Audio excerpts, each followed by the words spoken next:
इस वीडियो में आपको force and laws of motion के न्यूमेरिकल्स कराने जा रहा हूँ। ये जो चैप्टर है ये मोशन का नेक्स्ट चैप्टर है। मोशन के बाद आता है ये वाला चैप्टर 9th क्लास में साइंस में। तो चलिए शुरू करते हैं। A body of mass 4 kilogram is drop from a height of 20 metre. Calculate initial momentum and momentum just before it strikes the ground. एक बॉडी जिसका मास दे रखा है 4 किलोग्राम, उसे फेंका गया 20 मीटर हाइट से, तो इनिशियल मोमेंटम भी निकालना है और मोमेंटम निकालना है just before it strikes the ground. तो इनिशियल वेलोसिटी जिसको कि हम u बोलते हैं वो ज़ीरो हो जाएगी हमारी। तो इनिशियल मोमेंटम क्या होता है? मोमेंटम का फॉर्मूला आपको पता होना चाहिए, मास इनटू वेलोसिटी। मास है 4, वेलोसिटी है 0। जैसे आपको पता लगा कि भाई इनिशियल वेलोसिटी जो है इसमें 0 है। कैसे पता लगता है? ये इनिशियल वेलोसिटी इसलिए 0 है क्योंकि पहले जो ऑब्जेक्ट था वो फेंकने से पहले रेस्ट पे था, तो इसलिए उसकी इनिशियल वेलोसिटी स्टार्टिंग वाली वेलोसिटी 0 हो जाएगी। 4 × 0 0 आ जाएगा, यूनिट लगा दिए मैंने।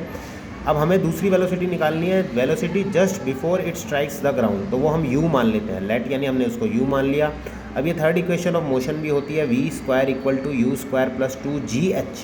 वहाँ पर a आता है, यहाँ g आ रहा है क्योंकि यहाँ पर क्या हो रहा है, जो टुवार्ड्स द ग्रेविटी हम उस बॉल को क्या कर रहे हैं, फेंक रहे हैं, उस बॉडी को फेंक रहे हैं, बॉल को नहीं, बॉडी को। तो v² = u² + 2gh। v का v हमने एज इट इज़ लिख दिया, u हमारा 0 था, 2 का 2, g यानी ग्रेविटी उसकी वैल्यू 9.8 होती है, तो उसे 10 भी ले सकते हैं। h हाइट क्या है 20। जब इस पूरी इक्वेशन को आप सॉल्व कर लेंगे तो v की वैल्यू 20 आ जाएगी। यही हमारा फाइनल मोमेंटम निकालने में भी हेल्प करेगी। जैसा कि मैंने आपको फॉर्मूला बताया था, मास इंटू वेलोसिटी। मास है 4, वेलोसिटी आपने अभी निकाली, इंटू 20 तो 80, फिर मैंने यूनिट लगा दी। नेक्स्ट क्वेश्चन देखिए, इसी चैप्टर का, इसी टॉपिक का। Determine the acceleration of A car. यहाँ पर हमें एक्सेलरेशन निकालना है जिसका मास हमें दे रखा है उस कार का, और ऑन एप्लीकेशन ऑफ फोर्स, यानी मास भी दे रखा है कार का और हमने उस कार पे कितनी फोर्स लगाई है, 200 न्यूटन। यहाँ पर हमें एक्सेलरेशन निकालना है। चलिए देखते हैं कैसे निकालते हैं। मास हमें दे रखा था, फोर्स भी हमें दे रखी थी। फोर्स का फॉर्मूला होता है मास इंटू एक्सेलरेशन। अब यहाँ पर m × a है, तो यहाँ इंटू में है, यहाँ नीचे जाके डिवाइड हो जाएगा m। f की वैल्यू 200, m की वैल्यू 800। जब आप इसको सॉल्व करेंगे तो 0.25, फिर मैंने एक्सेलरेशन की यूनिट लगा दी है। नेक्स्ट क्वेश्चन देखिए, इसी चैप्टर का, इसी टॉपिक का। 2 balls a and b of masses m and 2m। 2 balls हैं a और b, एक का मास है m, एक का मास है 2m। Are in motion with velocities, वो मोशन में है दोनों बॉल्स और दोनों की वेलोसिटी भी हमें दे रखी है 2v और 1v।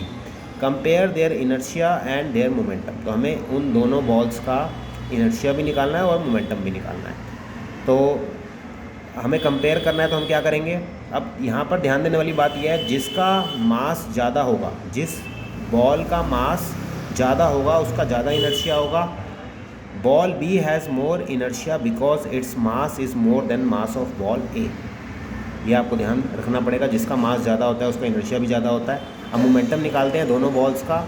मोमेंटम निकालते हैं बॉल A का, फिर मोमेंटम निकालते हैं बॉल B का। तो मोमेंटम का फॉर्मूला मैंने आपको फर्स्ट न्यूमेरिकल में बताया था, mass into velocity, m × 2v, तो 2mv आ जाएगा। फिर मोमेंटम निकालेंगे बॉल B का, 2m × 1v, क्योंकि बॉल B का मास जो है वो 2m है और वेलोसिटी है 1v। तो दोनों का मोमेंटम सेम आ रहा है। Both balls A and B have same momentum. तो ये कुछ न्यूमेरिकल हैं जो कॉमन है, आपको आने चाहिए इस चैप्टर, इस टॉपिक के।